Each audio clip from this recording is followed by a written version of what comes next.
As SeatGeek partners, we are able to offer first-time SeatGeek users $20 off a ticket purchase. Use promo code TrueBlazerFan on the mobile app or access the link to the SeatGeek website in the description. Support our work and save $20.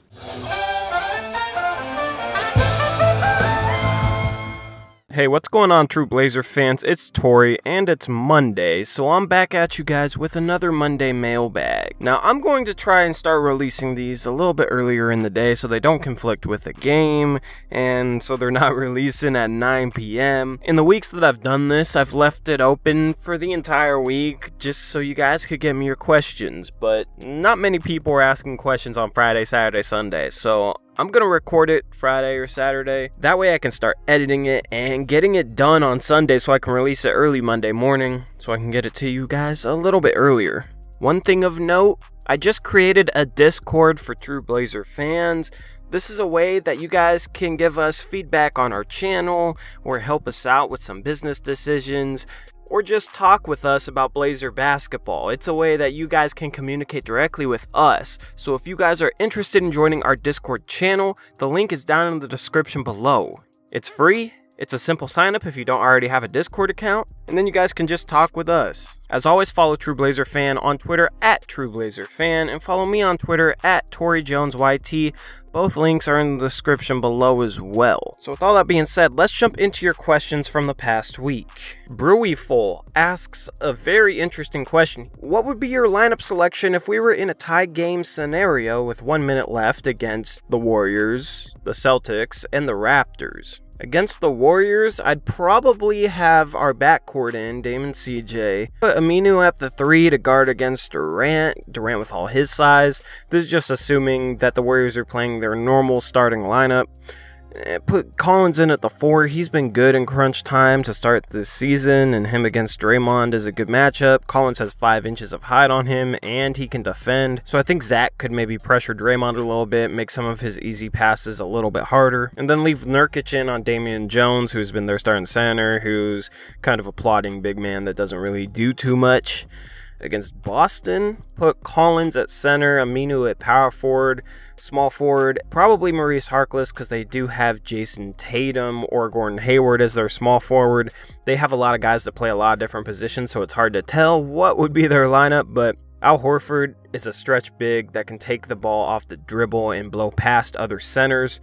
So I think Collins is a little better defender for that scenario than Nurkic is. And then they also got Marcus Morris. So hopefully Aminu would be able to guard him instead of Nurkic letting another Morris brother go off again. As far as the Raptors go, I probably put Collins in at center as well because Serge Ibaka has been their center and he's a stretch big and he can do a little bit off the dribble as well, and that's just a better matchup for Collins. Basically, the only huge change in ending lineups just depends on the other team's center. If it's a plotting big man, put Nurkic in there. If they have 2 big men, put Collins and Nurkic in there. If they have a stretch 5 that's able to do some stuff off the dribble, take Nurkic out of the game, let Collins handle that assignment. Definitive One, our most consistent question asker.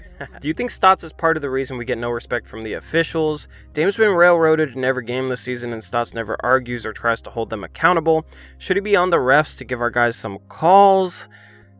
Damian's been shooting over 10 free throw attempts a game, so yeah, they have missed some calls on Dame, but he is getting to the line a bunch.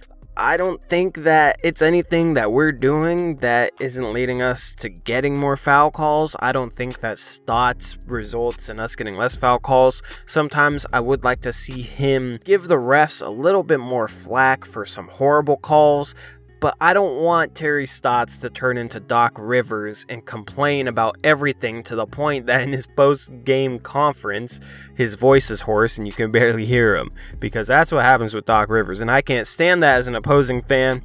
And I just don't think that's Terry's style. Terry's not that type of person to just make the refs reconsider their profession, you know what I mean? So I don't want Terry to become that type of guy. I don't think that's his character, so I do think it'd be kind of weird. While there has been some bad calls, I don't think they've been as bad as some other Blazer fans think. Dame's getting to the line more than he's ever been to the line in his career, so I don't think that he gets disrespected from the refs. But I don't know. Maybe if Stotts went full Doc Rivers on the refs, maybe we'd get more calls. Lucas Live is asking a question about the Washington Wizards game, which we lost in overtime about a week ago. They say, I know we had a great start, but versus the Wizards, when we were up by 3 with 9 seconds to go, I think Stotts should tell the players to foul and not let the Wizards have the chance to tie the game as they did. What do you think about that play? Greetings from Greece. Keep up the good work. Shout out to Lucas Live all the way in Greece with this question. Stotts did tell them to foul. He said so after the game, and I think the problem was they kind of sold out on whoever had the ball. I don't know if this was because they were so focused on fouling that they weren't really paying enough attention off the ball, but Aminu leaving Bradley Beal in that situation to run at John Wall